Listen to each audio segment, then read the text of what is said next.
Conecta a la gente. Sí. Dale. Vamos a ver.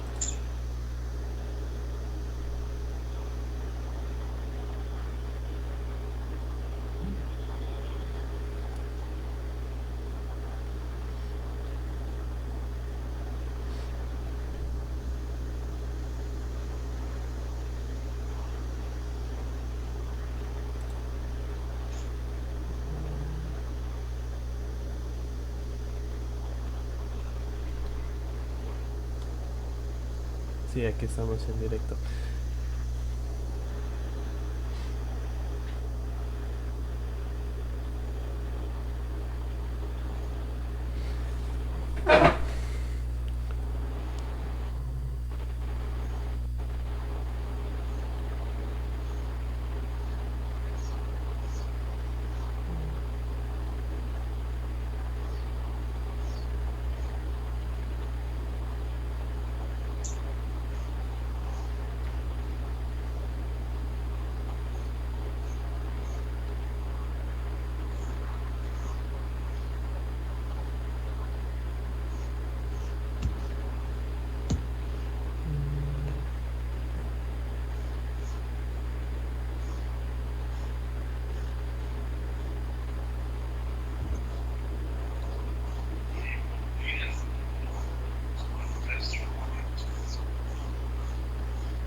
Y ahora sí.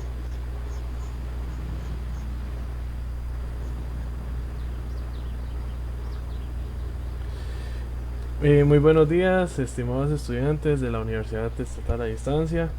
Les saluda José Osvaldo Castro, secretario de Asuntos Nacionales e Internacionales de la Federación. El día de hoy tenemos una charla sumamente enriquecedora, la cual nos va a proyectar acerca de la realidad ambiental y la conciencia que debemos de tener en este importante momento que estamos viviendo. Don Sebastián es máster en gestión ambiental, docente de la Unidad Regional Huetar Caribe de Lina y de la UCR de la sede del Caribe. Entre sus temas de especialidad tiene la ética ambiental, la sustentabilidad y la ecomasculinidades alternativas. Eh, el día de hoy vamos a estar compartiendo con don Sebastián aproximadamente una hora.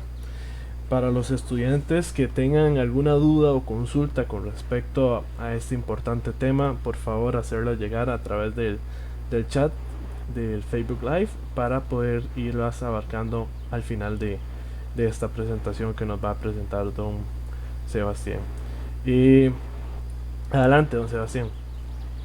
Bueno, José Eduardo, un gusto, muchas gracias por la invitación a la federación y bueno, es un placer estar por acá con ustedes compartiendo y bueno, vamos a ver si la charla es del agrado de las personas oyentes. Voy a compartirles la presentación. En este caso, el trabajo que o el tema que voy a abordar es la ética ambiental, pero eh, eh, tratando de desmontar un poco la idea del antropocentrismo y de la importancia de ir adquiriendo una visión biocéntrica de, en nuestra relación con la naturaleza y con el planeta en sí. Este, bueno, para iniciar, básicamente, para entender un poquito del por qué estamos como estamos, ¿verdad? Para nadie es un secreto de que estamos ya dentro de una crisis ecológica, donde estamos, siempre digo yo que somos las primeras generaciones, que somos los que estamos viviendo, las primeras generaciones que están viviendo ya las consecuencias de un cambio climático, provocado por el calentamiento global, que a su vez es provocado por nuestro desarrollo ¿verdad? Nuestro modelo de desarrollo que se ha venido posicionando cada vez más fuerte en los últimos 200 años, desde las revoluciones industriales, ¿verdad? Tanto así que ya estamos hablando de que estamos dentro de una cuarta revolución industrial. Esto, ¿verdad? Nos lleva a tener una visión de mundo y por tanto una visión y una relación específicamente con nuestro planeta, con nuestro ambiente. Dentro de esta visión de mundo podemos hablar de que se puede sustentar en cuatro pilares, ¿verdad? Que han venido desarrollándose. Podemos hablar de que nuestra sociedad occidental tiene como base el judeocristianismo, ¿verdad? Acordémonos de que el cristianismo después del Imperio Romano, ¿verdad? Desde Constantino se fue ampliando, se fue tomando fuerza y bueno, después de la parte de la Edad Media, ¿verdad? Comenzó a colonizar muchos espacios, entre estos, ¿verdad? América, o lo que conocemos ahora como América, ¿verdad? Implanta todo lo que es la visión de mundo en relación a la naturaleza, ¿verdad?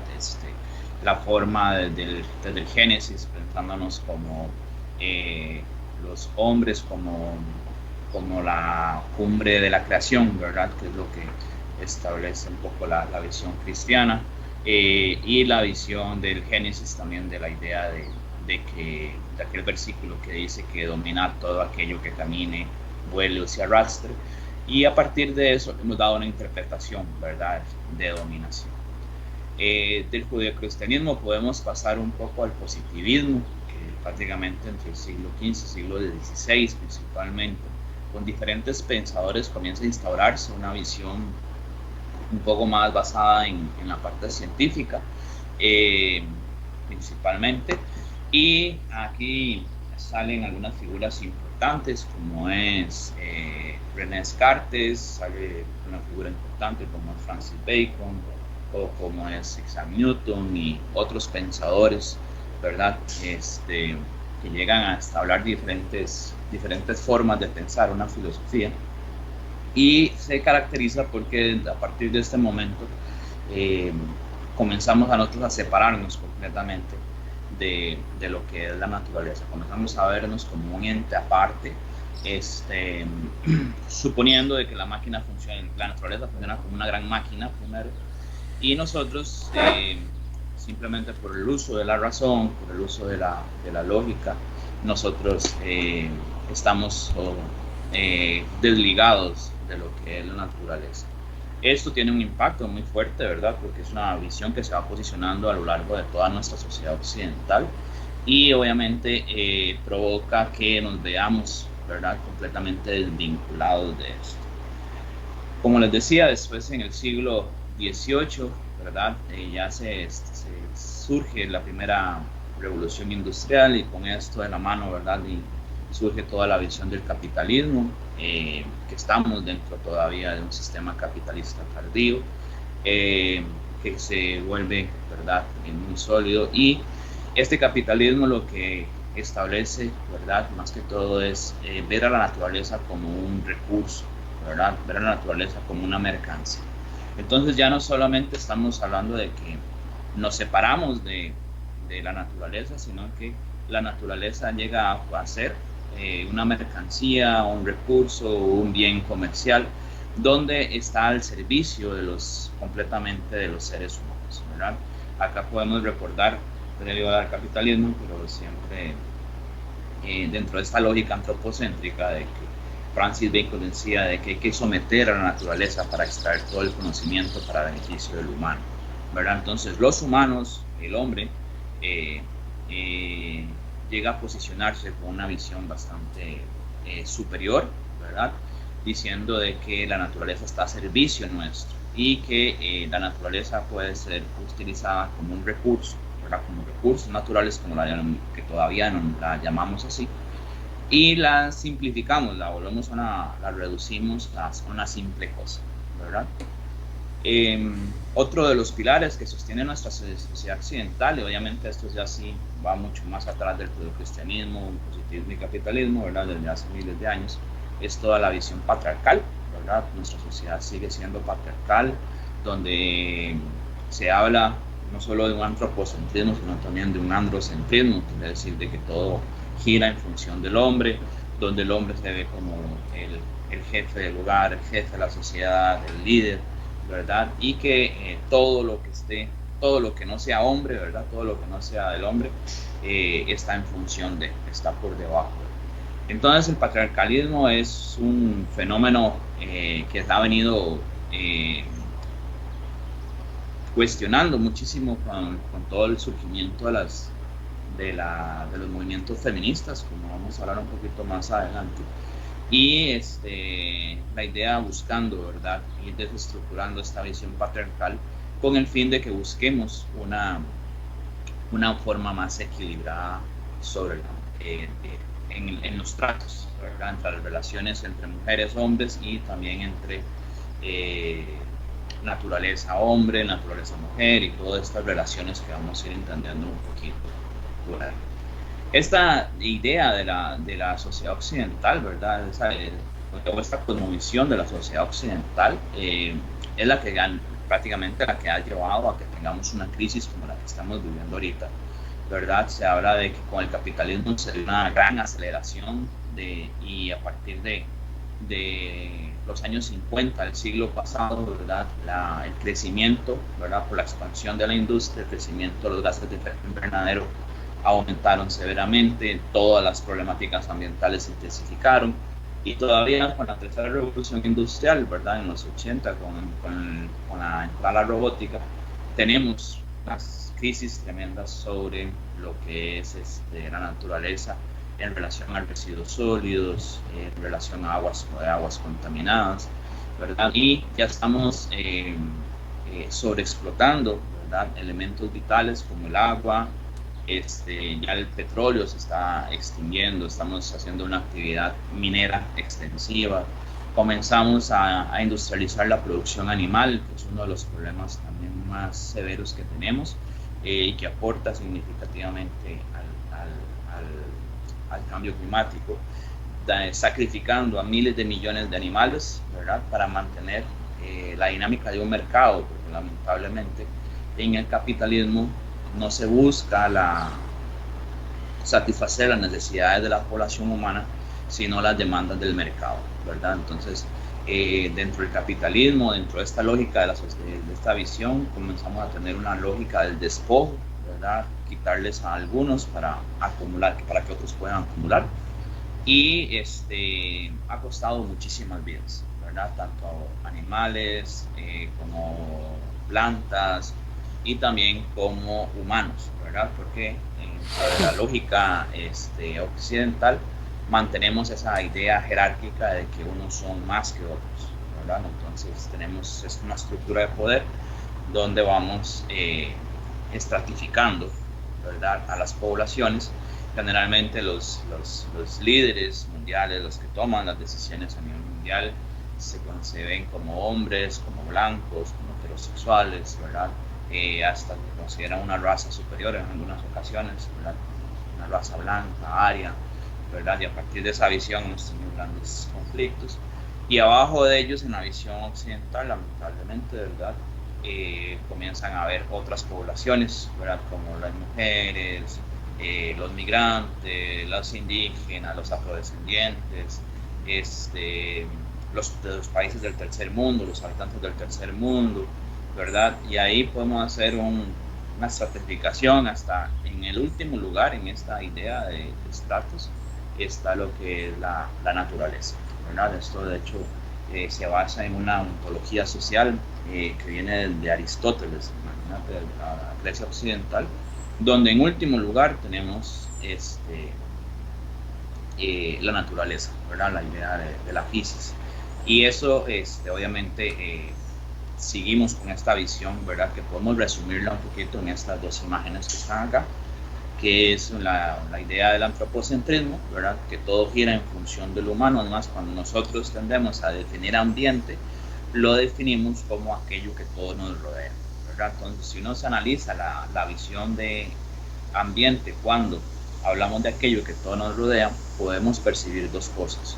Uno, de que creemos de que todo lo que no sea humano está en función de lo humano, de lo de nosotros, ¿verdad? Está girando alrededor de nosotros. Y dos, es de que nosotros no pertenecemos a ese orden natural. Nosotros nos desvinculamos de la naturaleza. Eh, Eso tiene consecuencias graves y lo podemos ver desde muchas formas, ¿verdad? De cómo nosotros buscamos unir cada vez más nuestra vida artificial, reproducir, aislarnos de lo natural. Vemos lo natural como lo salvaje, como lo malo, como lo negativo, ¿verdad? Y vemos lo artificial como lo bueno, como lo importante, como lo válido, ¿verdad? Y bueno, esto se puede también ver en la imagen de la par, donde vemos la idea que les decía de que en la sociedad patriarcal el hombre se posiciona en la cúspide de la pirámide, ¿verdad? Y todo lo que está abajo de él está en función del hombre, ¿verdad? Entonces esto ha llevado a tener una ética, hasta desarrollar una ética, ¿verdad? Acordémonos de que la ética va a ser la forma en cómo nosotros vayamos concibiendo nuestra moral, ¿verdad? Y la moral vamos a entenderla aquello como la forma en cómo vamos percibiendo lo que es bueno, lo que es malo, lo que es correcto, lo que es incorrecto, así de manera bien resumida, ¿verdad?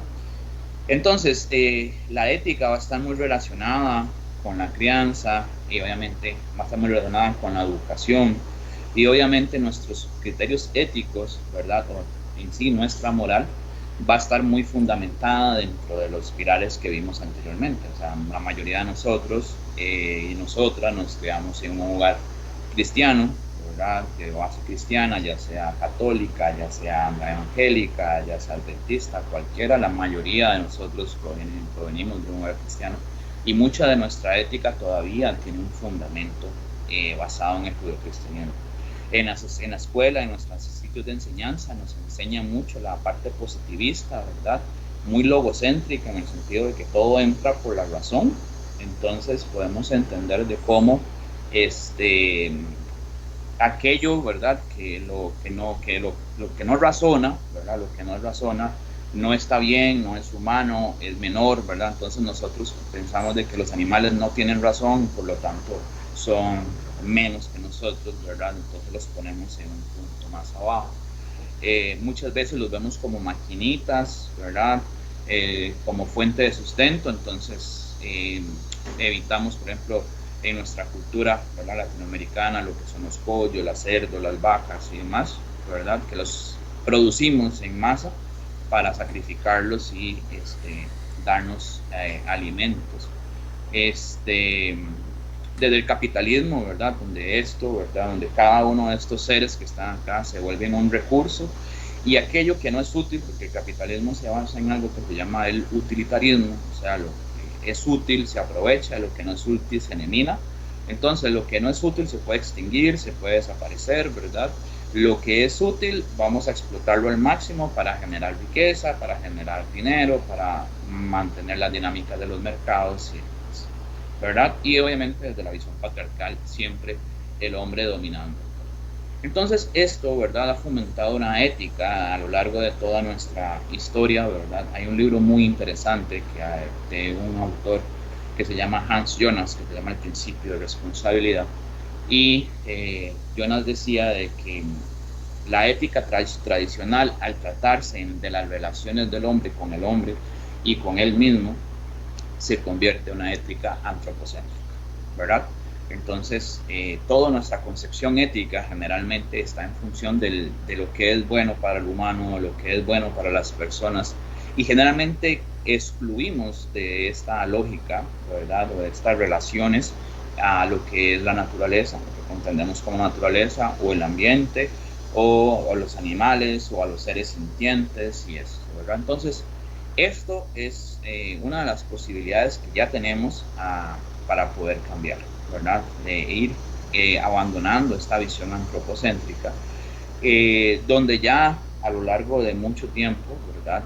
Por ejemplo, en el 45 hay un autor que se llama Aldo Leopold, escribe un libro que se llama La ética de la tierra, y Leopold en ese libro ya hace, ¿verdad?, más de 80 años dice que debemos de ver a la naturaleza como alguien con quien nos relacionamos y ella se relaciona con nosotros, o sea, tenemos una relación simbiótica y tenemos que respetarla, que la naturaleza o lo que entendamos como naturaleza es un ser que merece amor, respeto, ¿verdad? Y como vamos a ver, compasión.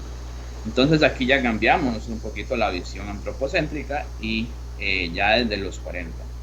Recuerdo un libro publicado en los 50, que fue un libro de Eric Fromm, que se llamaba Tener o Ser, y él cuestionaba ya desde los 50 el modelo capitalista, acumulación y la lógica de la acumulación de objetos, esta idea materialista, ¿verdad? De acumular y acumular. Otro libro importantísimo que cuestiona la lógica antropocéntrica fue La Primavera Silenciosa de Rachel Carson, que fue un libro pionero en los ecologismos y en los ecofeminismos, donde Rachel Carson ya comienza a estudiar los impactos de los plaguicidas, no solo en los humanos, sino en el ambiente en general, de cómo afectaba a las aves, a los insectos, a los peces y demás. Y a partir de los 70 estas visiones ya fueron tomando más fuerza, la educación ambiental comienza a tomar más fuerza, ¿verdad? Comienza a haber más presión para haber un cambio de lógica. Y bueno, a partir de ese momento, poco a poco hemos ido transformando nuestra ética, ¿verdad?, a relación en torno al ambiente. Un compañero de Lina en una charla recordaba, por ejemplo, que en los 90s comienza a salir la idea de ponga la basura en su lugar, por ejemplo, que era un eslogan que utilizaban mucho en los 90s, porque ya teníamos problemas mucho con los residuos desechables. Y él recordaba un eslogan que había en un bus, en los buses, que decía: mantenga el bus limpio, tire la basura por la ventana, por ejemplo. Ya esto, pensarlo, es inconcebible para nosotros, que alguien tire el residuo por la ventana. A la mayoría de las personas mal visto, ¿verdad? Es también ya es mal visto, realmente da mucha rabia para la mucho mayoría, que decir, ¿verdad?, también de la cultura de la persona, mucho que decir de la educación de la persona. Entonces, ¿eso qué implica? Eso implica de que en el transcurso de estos 30 años, desde el principio del 90 para acá, hemos venido transformando nuestra visión ética sobre cómo debemos manejar nuestros residuos, ¿verdad? Después del 2000, ahora ya no sale la idea de ponga la basura en su lugar, ahora recicle, ¿verdad? Comienza la idea del reciclaje, comienza a separar los residuos y esto ha venido tomando fuerza en los últimos 20 años. Y bueno, ahora hablamos de otras cosas como consumo responsable, reduzca lo que se consuma lo necesario, reutilice antes de reciclar, ¿verdad? Y ya comenzamos a ver cambios también a nivel político importantes, ¿verdad? Donde ya, por ejemplo, comentábamos antes de la charla con José Eduardo la disposición de mañana, ¿verdad?, que ya queda prohibido el uso del estrifón, ¿verdad? Entonces, como esta lógica de un cambio de visión, ¿verdad?, y un cambio ético, porque esto es una lógica ética, va a ir transformando nuestras relaciones con el ambiente y también va a tener o va a influir en nuestra economía, en nuestras políticas, en nuestra cultura, ¿verdad?, en nuestro espíritu, como vamos a ver más adelante. Entonces, esto es importante porque, bueno, aquí ya estamos a la puerta de comenzar a tratar de hacer un cambio de visión de mundo, ¿verdad?, y dirigirnos hacia el biocentrismo, ¿ok? Una ética basada en el biocentrismo. El biocentrismo vamos a entenderlo como la visión de poner la vida en el centro de todo, ¿verdad? Y la vida, entendámonos como a todo lo concebimos vivo. Aquí ya vamos a interpretar a la naturaleza, vamos a recuperar un poco visiones ancestrales, como por ejemplo las visiones de pueblos originarios, o las visiones budistas, o las de la filosofía zen, donde son o todavía, ¿verdad?, un poquito más atrás también los panteístas, los seres paganos, que eran un poco más animistas, o eran animistas. ¿Qué entendían ellos? Ellos entendían que toda la estructura natural es un ente, es un ser tiene espíritu, ¿verdad? Para los budistas hasta una piedra se considera que tiene espíritu. Y esto implica de que tienen que haber un trato con respeto, tienen que haber un trato, ¿verdad? Amoroso, de cuidado y demás, al poner la vida en el centro. Entonces, al poner la vida en el centro, estamos abandonando la lógica capitalista, ¿verdad? De que la naturaleza es un simple recurso, o que la naturaleza son un conjunto de recursos naturales, y vamos a comenzar a entender a la naturaleza como una red de relaciones, o el ambiente como una red de relaciones de seres sintientes, de seres vivos, ¿verdad? Que además tienen derechos, ¿verdad? Que además tienen derechos. Por ser vivos, por ser seres vivos, ellos, por el simple hecho de ser seres vivos, tienen derechos, ¿verdad? Entonces ya, por ejemplo, en el 78 la UNESCO promulga el derecho universal, la Declaración de los Derechos Universales de los Animales, por ejemplo. Ya hace unos 10 años aproximadamente o más, la Constitución Política de Ecuador y de Bolivia declara la naturaleza como un sujeto de derecho, ¿verdad? En Isla Galápagos también se habló para lo de Ecuador también ese tema. Ajá, exacto, ¿verdad? Entonces, ¿esto qué implica? Esto implica una visión, ¿verdad? Pero a pesar de que todavía tenemos muchos, ¿verdad? O estamos muy influidos por el antropocentrismo, ya vemos cómo estas visiones biocéntricas, ¿verdad? Ya comienzan a impregnarse o a infiltrarse en nuestros cambios políticos, en nuestras normas sociales, en nuestros estilos de vida, ¿verdad? Y lo que se busca con esto es básicamente vivir de una forma más armónica, ¿verdad? Con la idea del eco o con la idea del oikos, ¿verdad? Del oikos, que es como lo que viene de eco, en el idioma griego quiere decir casa, ¿verdad? El oikos, entonces es ver la vida o el planeta como una casa, pero una casa viviente, ¿verdad? Entonces ahí podemos hablar de una teoría un poco interesante, ¿verdad? Que es la teoría de James Lovelock, por ejemplo, que habla de Gaia y que el planeta es un ente vivo, ¿verdad? O visiones, ¿verdad? Como les decía, más de pueblos originarios o otras visiones milenarias que hablan de que el planeta es un ser vivo, la tierra es un ser vivo, el agua es un ser vivo, el aire es un ser vivo, y todos los seres que conforman esto, incluidos nosotros humanos, somos seres vivos, ¿verdad? Que nos relacionamos constantemente, siempre estamos en una relación constante y algo importante, interdependiente. Es una relación de interdependencias, todos dependemos de todos para poder garantizar la vida en el planeta. Entonces acá abandonamos la idea de superioridad, la idea de que somos superiores, la idea de que somos el centro, ¿verdad? del planeta, la idea de que todo está en función nuestra, sino que comenzamos a ver algo que mencionaba Fritjof Capra en uno de sus libros, que somos parte de un entramado de la vida, somos parte de un entramado, ¿verdad? De una red, de una serie de relaciones, o lo que Edgar Morin hablaba sobre de un sistema complejo, ¿verdad? Somos parte de un sistema complejo donde hay una relación y que todo tiene una interacción, ¿verdad? Y que ¿verdad? Pues aquí entra un poco, también me gusta relacionar esto con la teoría del caos, con el efecto mariposa, ¿verdad? La teoría en la teoría del caos, que es una teoría de la física cuántica, habla de que cualquier cambio en la realidad puede distorsionar más realidades, ¿verdad? Y lo resume metafóricamente con la idea de que el aleteo de una mariposa puede provocar un huracán al otro lado del planeta.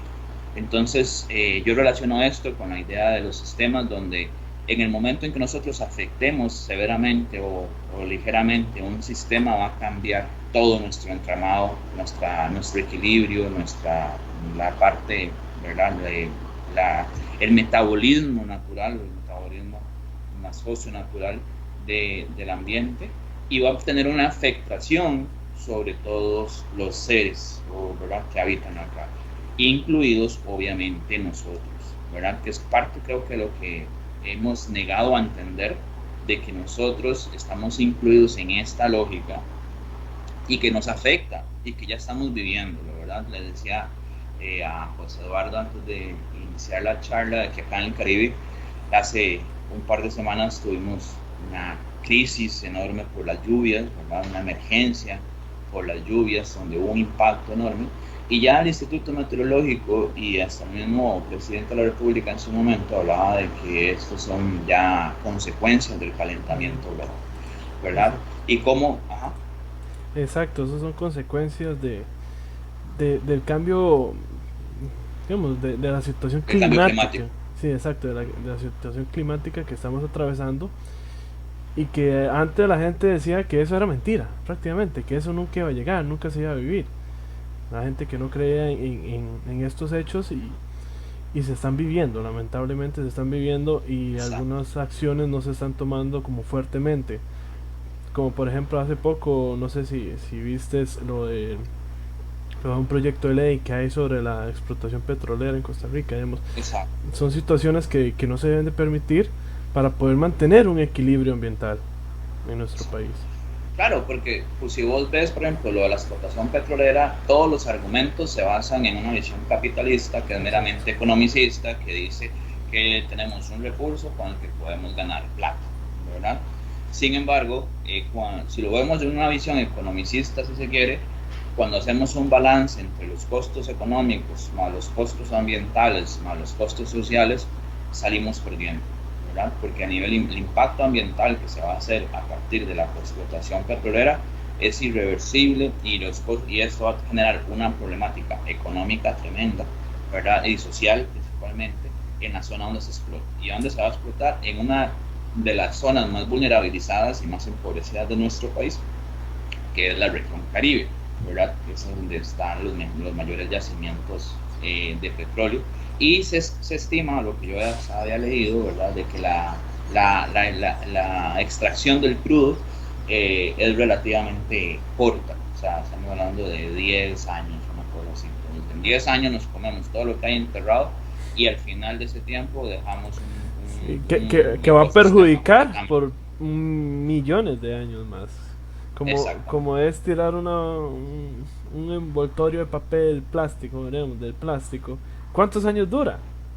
Usted lo sabe mejor que nadie. Eso dura miles de años. Entonces, las consecuencias que se toman, deberíamos de poner mejor a nuestro país primero.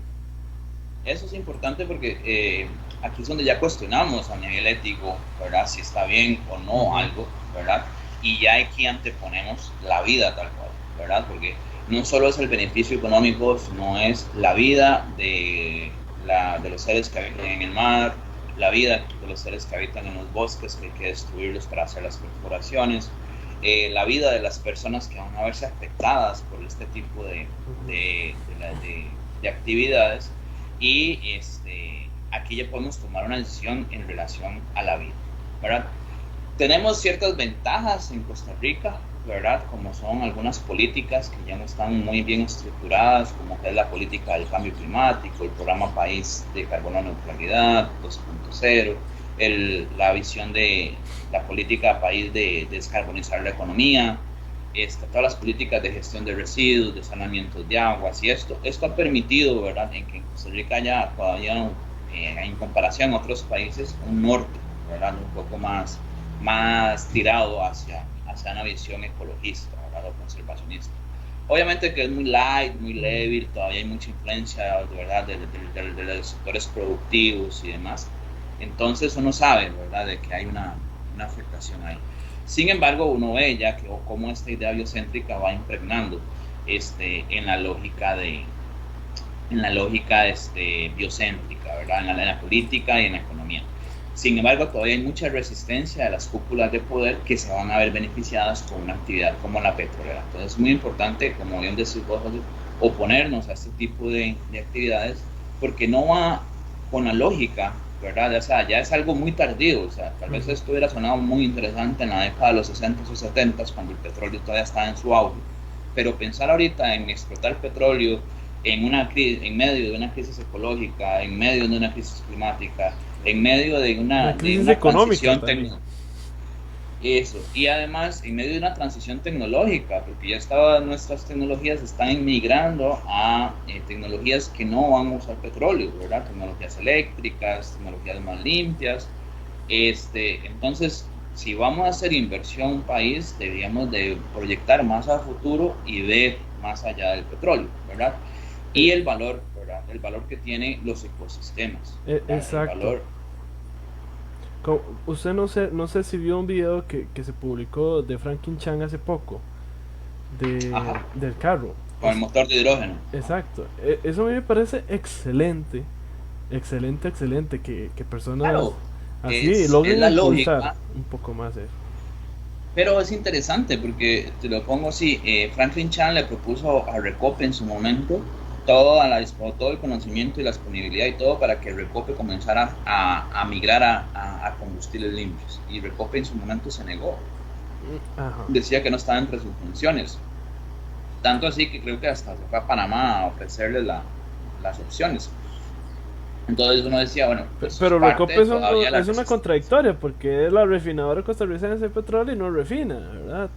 Sí, no, no, Actualmente. estamos de acuerdo. Entonces Ahí estamos mal tenemos. y que donde se deberíamos de enfocar estas ayudas como de personas como usted que saben bastante el tema para poder ser un país verde, como llaman, un país Claro, ambiental. porque tenemos una imagen y lamentablemente, y aquí es algo que yo sí quiero señalar, ya que estamos hablando de esto, lamentablemente hemos perdido fuerza en alrededor de esa imagen, ¿verdad? Algunas situaciones como la falta de acción ante Cositas, algunas situaciones de la expansión piñera en Costa Rica, situaciones con las contaminaciones de agua, tener el río más contaminado de todo Centroamérica, que es el Tárcoles, por ejemplo, aunque con contraste tenemos el río más limpio de todo Centroamérica, que es el río Savegre, ¿verdad? Entonces tenemos como las dos caras de la moneda. Eh, el hecho de no firmar o no ratificar el De tratado Escazú. internacional, el acuerdo de Escazú, eso fue un golpe a la imagen ambiental de Costa Rica a nivel internacional. Pero se Eso decantó por el lado de los empresarios que tomaron fuerza, alzaron su es que voz nuevamente, por eso fue que nuevamente se entra trajo.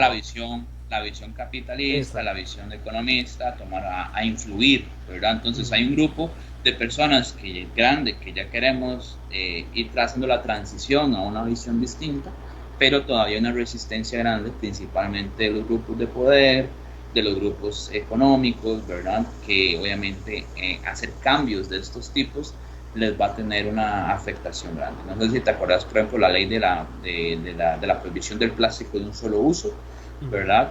Se iba a prohibir todos los tipos de plástico de un solo uso, pero después hubo un lobby empresarial de los productores de plástico en la asamblea, en la presidencial, y se cambió y al final solamente se prohibieron las pajillas y las bolsas plásticas y una que otra cosita, pero no se tocó el fondo, ¿verdad? ¿Por qué? Porque obviamente iba a tener una afectación grande en la parte de ciertas empresas, ¿verdad? Entonces, todavía tenemos mucha resistencia ahí.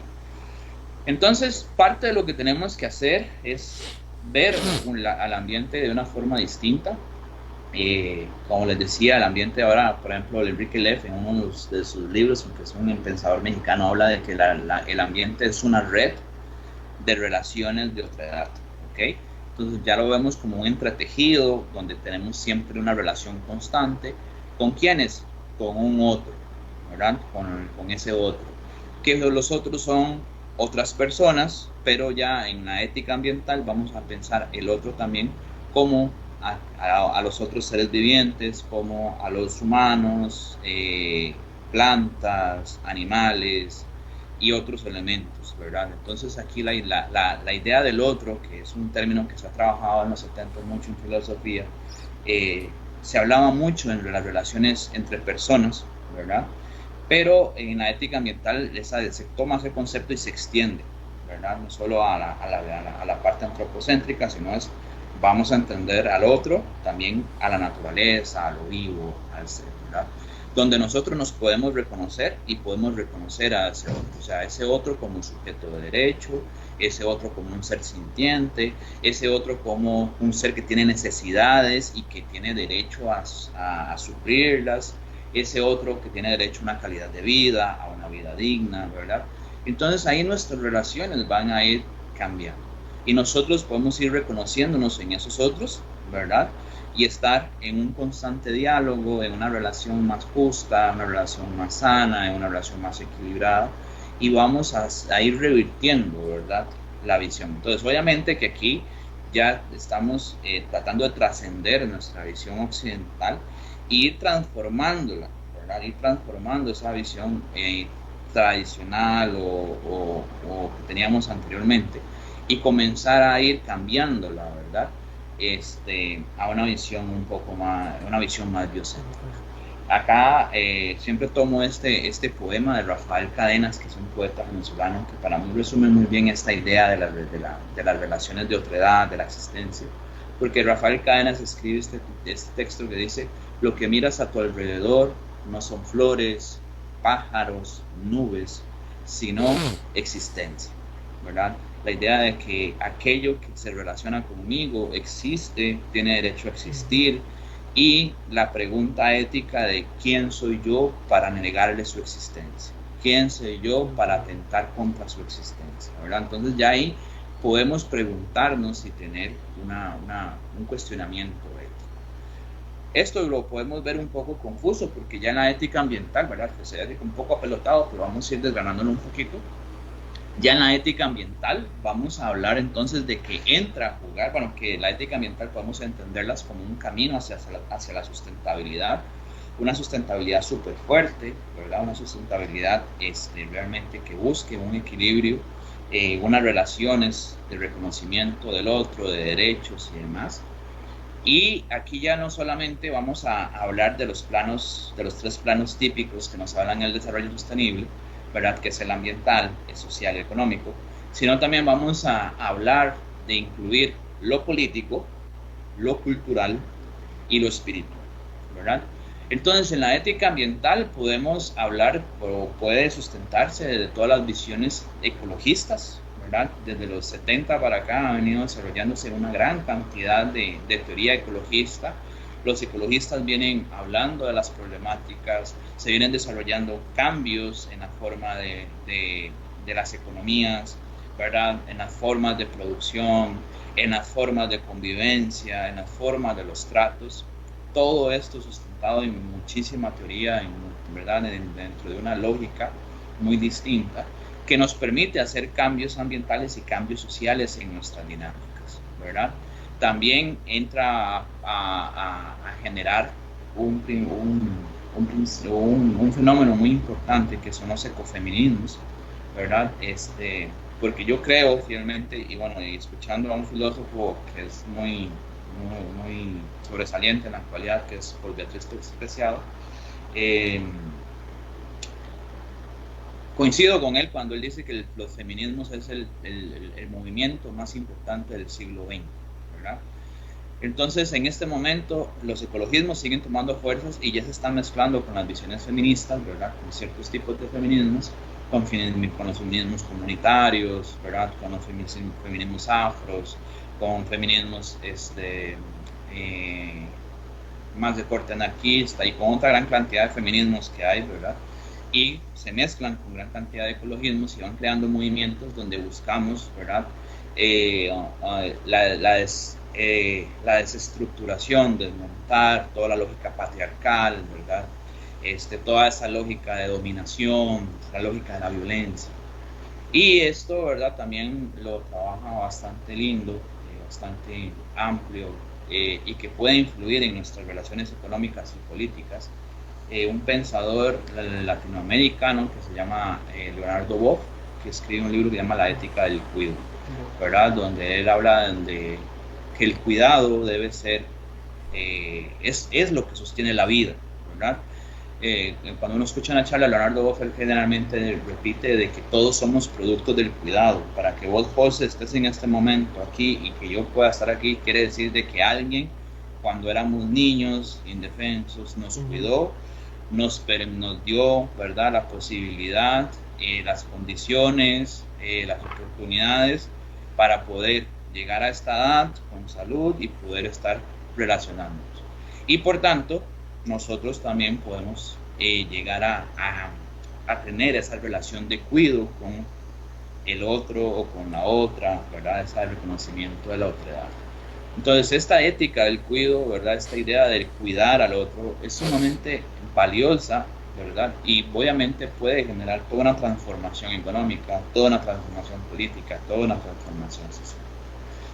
Dentro de la transición político-cultural podemos hablar de la educación ambiental como uno de los ejes prioritarios, ¿verdad? Por ejemplo, yo escribí un artículo el año pasado donde hablaba de que ya la educación ambiental debe de dejarse de ver como un eje transversal y sino también como un eje prioritario, ¿verdad? Donde todas las carreras, toda la secundaria, toda la primaria, desde preescolar y antes de eso, debemos enfocarlo en educación ambiental. ¿Por qué? Porque, como bien decís, estamos dentro de una crisis ecológica y que está literalmente amenazando la existencia, no solo, ¿verdad?, de otras especies, sino también la existencia humana. Sí, antes había y tal vez, no sé, obviamente no era igual, bajo el mismo término, pero había la clase de agricultura. Yo todavía me recuerdo en aquellos tiempos, donde en primaria nos daban la famosa clase de agricultura, pero eso se fue perdiendo y ya ni en los temas están.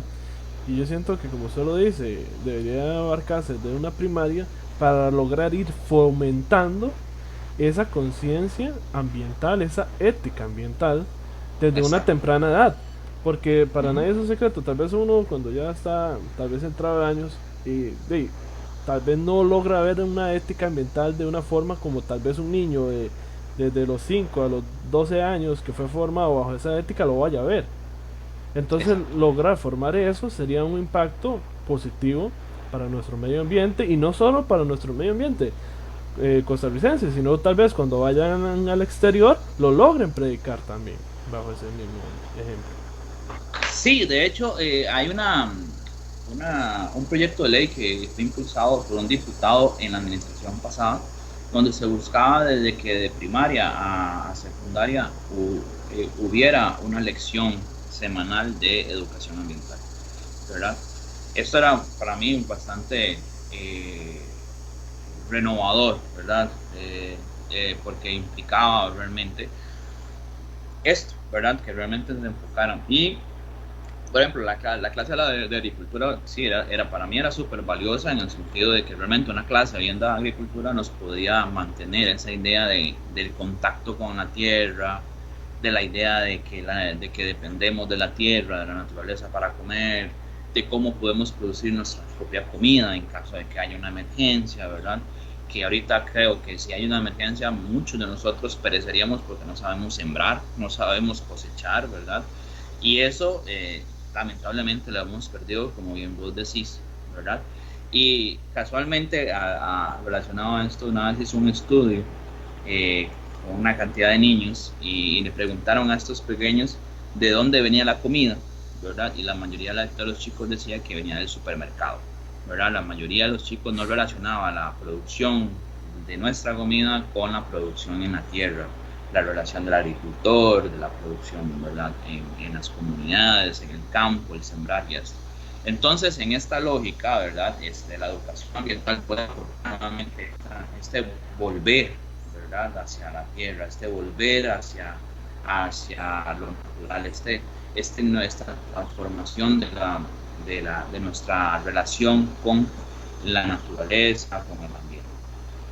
Después de esto, uno de los fenómenos tal vez más interesantes que ha surgido en los últimos 10 años es el veganismo, ¿verdad? El veganismo generalmente tiene un enfoque antiespecista, ¿verdad? Entendemos el especismo como la idea de creernos una especie superior, ¿verdad? Y por lo tanto poder dominar, matar y asesinar a otras especies. Entonces el veganismo, ¿verdad? Que generalmente es un tipo de dieta, ¿verdad? Pero puede trascender más allá de eso. Busca eliminar del consumo diario cualquier producto que sea de origen animal, ¿verdad? Para reducir el maltrato, la sobreexplotación, la contaminación, cambio climático, y demás. Y se sustenta en algo que para mí es uno de los conceptos o de los principios más importantes de la ética ambiental, que es en la compasión, ¿verdad? En el padecer el sufrimiento de otro y entender de que tenemos la posibilidad de que a través de la forma en cómo comemos, cómo vestimos, cómo, ¿verdad? Andamos por la vida, tiene un impacto, y a partir de esto podemos decidir hacer un cambio muy radical. Es muy interesante porque el veganismo ha tomado mucha fuerza en los últimos 10 años, ¿verdad? Y yo siempre lo veo de esta manera: ya cuando una gran corporación, ¿verdad?, opta por introducir productos veganos, ¿verdad?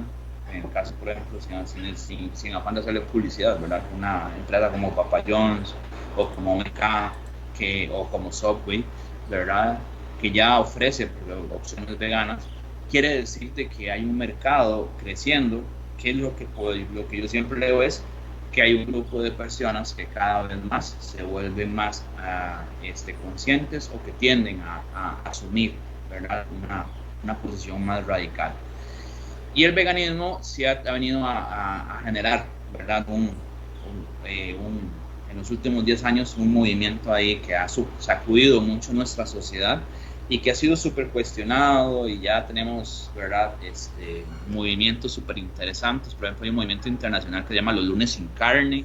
Entonces ya hay escuelas en otros países que hay un día que no se consume ningún tipo de producto animal, o manifestaciones, ¿verdad?, de personas, de grupos que visibilizan el maltrato animal. Entonces es súper interesante, ¿verdad?, porque el veganismo en sí lo que busca es tomar, ¿verdad?, esa posición radical de buscar las formas más sustentables de relacionarse con el planeta, el respeto hacia la vida de los otros y de las otras, ¿verdad? Y obviamente también una forma radical para hacerle frente al cambio climático, ¿verdad? Porque sabemos de que la producción de carne y leche está súper relacionado al incremento de gases de efecto invernadero y obviamente el aporte que tiene hacia la crisis ambiental. Y por último, en la ética ambiental podemos hablar de una transformación espiritual, ¿verdad?, que busque la idea del buen vivir, ¿verdad? El buen vivir es una filosofía que se toma de las poblaciones aymara, de las poblaciones andinas, que lo que hablan, ¿verdad?, es la idea de vivir en armonía los unos y los otros, y que si el otro está bien, por lo tanto yo también voy a estar bien, ¿verdad? Entonces el garantizar el trabajo en el bien común, ¿verdad?, en el bienestar del otro, me va a garantizar a mí también mi bienestar, ¿verdad? A contrario de la lógica capitalista, que es la lógica del yo, ¿verdad? El yo tengo que estar bien, el yo primero, el yo último, el que no me importe qué pase con el otro, ¿verdad?, mientras no me afecte. En el sobrevivir al día a día, sea como sea, ¿verdad? Exactamente. En el buen vivir es, oiga, trabajamos a nivel comunitario, trabajemos en que todo el mundo esté bien, trabajemos por un bien común, por una causa común. Entonces, en esta lógica, ¿verdad?, es donde se centra, ¿verdad?, la idea de que la vida esté en el centro de esto, con estas lógicas que van a estar.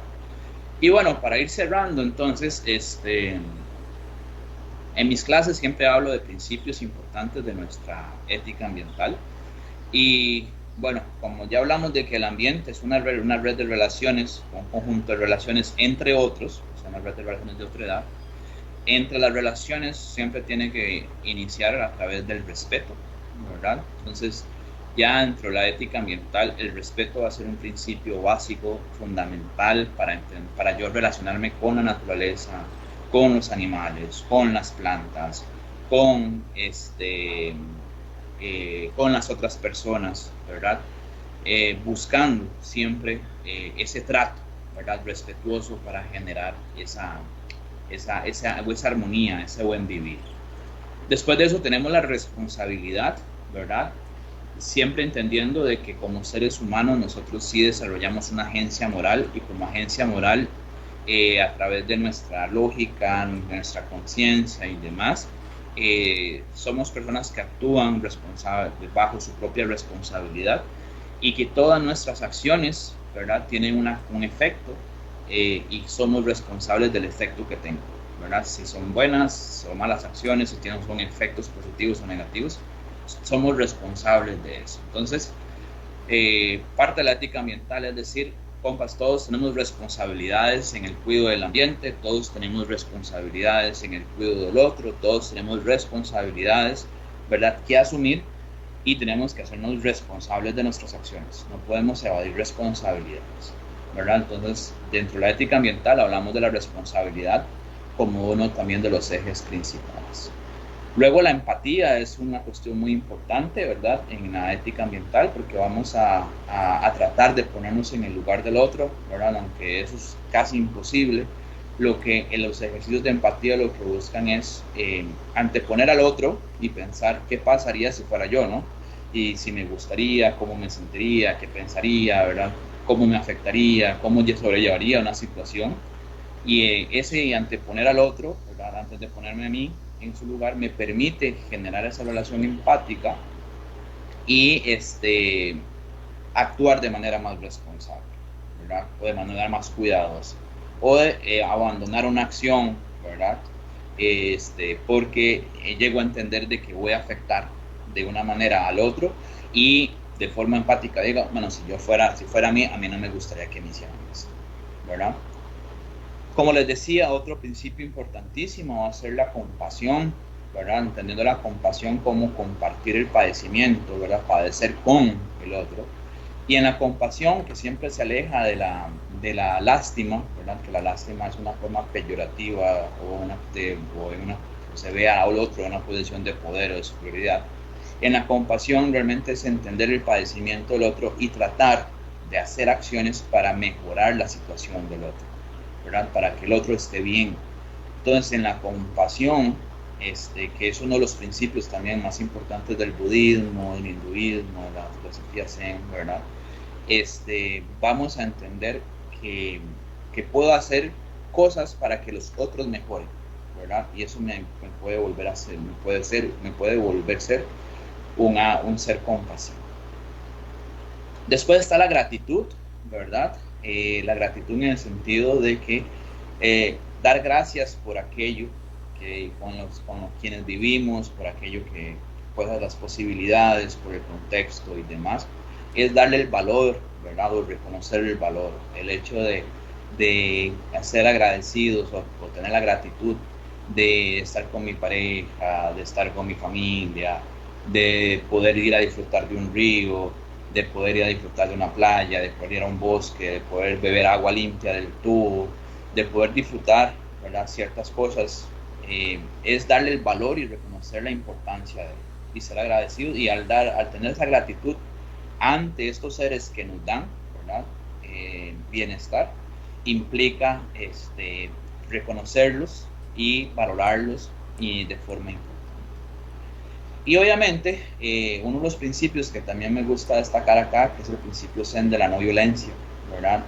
Es súper importante en las relaciones, ¿verdad?, evitar todo tipo de violencia para lograr sostener la vida, ¿verdad? Si realmente lográramos desarrollar a nivel social una visión de la no violencia, ¿verdad?, y no hablo de la cultura de paz, eso trasciende la cultura de paz, sino una relación, ¿verdad?, de la no violencia, evitando cualquier manifestación violenta en las relaciones que tengamos, lograríamos tener una relación muy distinta con la naturaleza y con nosotros. Al final de esto, yo siempre relaciono la idea del amor, ¿verdad? A veces me han preguntado de cómo voy a hablar de amor en ética ambiental o en un curso, ¿verdad? Sí. Entonces yo digo que es sumamente importante hablar del amor. Ya esto lo desarrolló mucho Humberto Maturana en muchos de sus escritos, y otros pensadores, ¿verdad? De hecho, hay un libro que a mí me gusta mucho que se llama El arte de amar, de Erich Fromm, Y Eric Fromm habla del amor como una disciplina, como algo que se cultiva, como que yo decido siempre a quién amar, ¿verdad? Y que es diferente al sentimiento del enamoramiento, que el amor es una decisión y el enamoramiento es un sentir, ¿verdad? Y que una persona que ama va a ser una persona que trata con respeto, una persona que va a ser responsable hacia el otro, va a ser empático hacia el otro, va a ser compasivo hacia el otro, va a agradecer y valorar al otro o a la otra, y obviamente va a evitar la violencia contra los otros. Entonces acá es un momento importante el resignificar la palabra del amor, ¿verdad? Y el amor va a estar sumamente relacionado con el cuidado. Sí, van de la mano, el amor y el cuidado van de la mano. Si usted ama algo, lo protege. Exactamente, ¿verdad? Entonces, en la ética ambiental lo que se dice, bueno, tenemos la posibilidad de crear o decidir amar a los animales, decidir amar a la naturaleza, al ambiente y a todas las personas, y eso, como bien decís, me va a implicar un cuidado, ¿verdad? Que yo lo voy a valorar, lo voy a sentir parte mío, y eso me va a llevar o a conducir al cuidado, ¿verdad? Entonces, bueno, dentro de la ética ambiental hay una frase que siempre hablo de una científica argentina que se llama Antonia Nemeth, que en un libro muy interesante de ella que se llama... se me olvidó el nombre. Bueno, en un libro de ella dice, es el amor y no la fuerza de gravedad la que envuelve y sostiene armónicamente el mundo, ¿verdad? Entonces, entender el amor como una fuerza, como una energía creadora, si se quiere, ¿verdad? Que se resume en muchas formas o se manifiesta en muchas formas, ¿verdad? Desde la visión cristiana nos hablan del amor como Dios, ¿verdad? Y de otras formas, ¿verdad? Como esa energía creadora, podemos entender de que si nos abocamos a esto, podríamos cambiar nuestras relaciones humanas en relación al mundo y obviamente en la relación con los otros, con las otras, con los otros, ¿verdad? Para tener sociedades más justas y ambientalmente más equilibradas. Entonces, bueno, José, de mi parte, eso es lo que podría decirte en este ratito. Muchísimas gracias. Las gracias a usted, don Sebastián, sumamente enriquecedor este espacio tan importante, poder abarcarlo, como lo vuelvo a insistir, hoy en día debemos de poner las barbas en remojo de lo que estamos haciendo por el ambiente, por esa madre naturaleza, ¿verdad? Que es la que nos cuida. Tenemos dos preguntas del compañero Marco Picado, que dice, ¿el veganismo es un tema de conciencia o un tema de moda? A mi criterio personal, creo que es muy propio de cada persona, ¿verdad? Digamos. El veganismo es una decisión. Exacto. Hay corrientes también, ¿verdad? Sí, y también claro, por la publicidad que dan, como usted le dice, grandes empresas fomentan eso. Entonces, como las personas se van envolviendo un poco. Digamos que el término moda, ¿verdad? También en su momento lo hablaron con los ecologistas de que eso era una moda, defender la naturaleza, bla, bla, bla. Para mí el veganismo es una opción, ¿verdad? Una decisión de cada persona. No, una opción. La opción implica poder tomar la decisión, ¿verdad? ¿Por qué? Porque así como hablamos del reciclaje, ¿verdad? De reciclar o de tratar nuestros residuos sólidos, orgánicos para hacer abono, o de dejar de consumir plástico desechable, o dejar de consumir productos de comida rápida, ¿verdad? Que no favorecen, ¿verdad? Por ejemplo, hay un movimiento que se llama el slow food, ¿verdad? La comida lenta, que es sentarse, degustar, comida saludable y demás. El veganismo entra como una opción y que surge ante la crisis ecológica, ¿verdad? Porque en el veganismo se entiende la idea del impacto que tiene la producción de carne y leche para el ambiente, tanto en el cambio de uso de suelo, ¿verdad? Por ejemplo, donde en el Amazonas se talan, ¿verdad? Como 5 campos de fútbol por minuto para introducir ganado a su forma principal, y si no se introduce ganado es sembrar soya con el fin de alimentar el ganado, porque el 80% de la soya que se produce en el mundo es para alimentar el ganado, que la gente al final va a entrar al mercado de carne, ¿verdad? Entonces, el impacto que tiene eso para el ambiente es enorme, más lo que implica la generación de gases, más lo que implica la huella hídrica de la carne, ¿verdad? Donde, por ejemplo, una simple hamburguesa puede decirse que por cada hamburguesa que te comas, estás gastando 600 litros de agua, o por cada kilo que comas, de carne que comas, perdón, estás gastando 15,000 litros de agua en comparación a 300 litros que gasta un kilo de frijoles, por ejemplo, y obtenerse el mismo valor nutricional. Entonces, el tema del veganismo, mucha gente lo desvirtúa, ¿verdad? Tratándolo de moda, pero es una opción. O sea, yo le digo, digamos, el hecho de decidir ser vegano es una posibilidad radical, es mucho más radical. Pero si no quieres ser vegano, puedes optar, ¿verdad?, por reducir el consumo de carne. Si no quieres ser vegano, puedes optar por reducir el consumo de lácteos. Si no quieres ser vegano, ¿verdad?, puedes optar por alimentarte de dietas de especies menores, ¿verdad?, como cabras, ovejas, que ocupan menos espacio, menos gases de efecto invernadero. O sea, es una posibilidad, ¿verdad? Y la gente quienes asumimos el veganismo, ¿verdad?, lo asumimos desde ahí como una opción más que yo puedo hacer para tener un impacto menor sobre el planeta, ¿verdad? Pero es una decisión personal, una opción personal que cada persona tiene. Exacto, creo que como usted lo menciona, es una decisión. También ahí está viendo que Inés nos está viendo, entonces más bien agradecerle a Inés por hacernos ser intermediario, y por medio de la asociación de Limón también, sí, por ser ellos los que nos facilitaron por este espacio. Dice Pris Sutela García, muchas gracias por el tema. Nos queda mucho camino por recorrer con nuestra juventud. Lo importante es ser constante. Sin lugar a duda, la constancia y cada día nos va a hacer mejorar un poco y tener esa disposición principalmente de mejorar, que nosotros debemos de verlo como algo actual, algo normal, el mejoramiento para el medio ambiente. También recordar que nuestro país forma parte del 4,70 y resto un piquito de la biodiversidad del mundo, y es sumamente destacado esto, y como costarricenses, primero que nada, orgullosos, y ese porcentaje representa responsabilidad para nosotros, ¿verdad?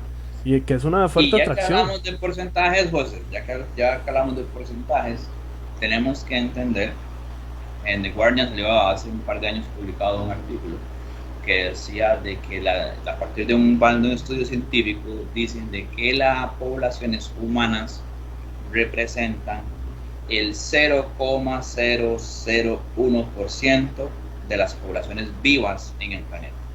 Quiere decir de que el 0,001% está decidiendo sobre la vida del otro 99,999% del planeta. Entonces tenemos que ser muy conscientes. Somos una especie minoritaria, pero tenemos una influencia tremenda en el planeta, y por tanto ya estamos, ¿verdad?, tenemos que ser muy responsables de eso, porque muchos seres están sufriendo y han sufrido la irresponsabilidad de nuestras formas de vida. Por eso de parte de la federación los invita, y de parte de don Sebastián, a los que nos están viendo, a poder fomentar esa conciencia y esa ética ambiental, y poder dejar un mejor legado cada día para nuestra sociedad. De esta forma terminamos, y agradecerle como en nombre de la Junta Directiva de la Federación de Estudiantes de la UNED, de mi persona, y yo siento que cada uno de los estudiantes también que nos siguieron por medio de la transmisión de Facebook Live, a usted, don Sebastián, porque fue una charla sumamente enriquecedora, un espacio donde aprendimos muchísimo, y donde yo sé que nos va a dejar una semillita de conciencia ambiental, una semillita de ética ambiental, que es algo que con el día a día va a ir floreciendo más y más. Entonces agradecerle a usted, como ya lo dije, a Inés, a la Asociación de Limón por el contacto, y ojalá que muchas asociaciones puedan recibir este espacio, muchos estudiantes puedan recibir este espacio, y cada una de las personas, porque yo sé que se puede sembrar esa semilla, como lo menciona, de conciencia y ética ambiental, para poder tener un mejor resguardo. Muchísimas gracias. ¿Algún mensaje que les quiera dar a los estudiantes que nos siguen? No, más que todo agradecerles la invitación. Para mí siempre es un gusto compartir estas temáticas, ¿verdad? Muchas veces son temas que se tratan poco, hasta en los ámbitos universitarios, ¿verdad? Por ejemplo, yo soy profesor de la carrera de Ingeniería Química en la sede Caribe, y muchos de los estudiantes de cuarto año que llevan el curso conmigo, Impacto Ambiental, dicen de que hasta ese momento, hasta 4 años después, cuando recibieron una formación en la parte ambiental.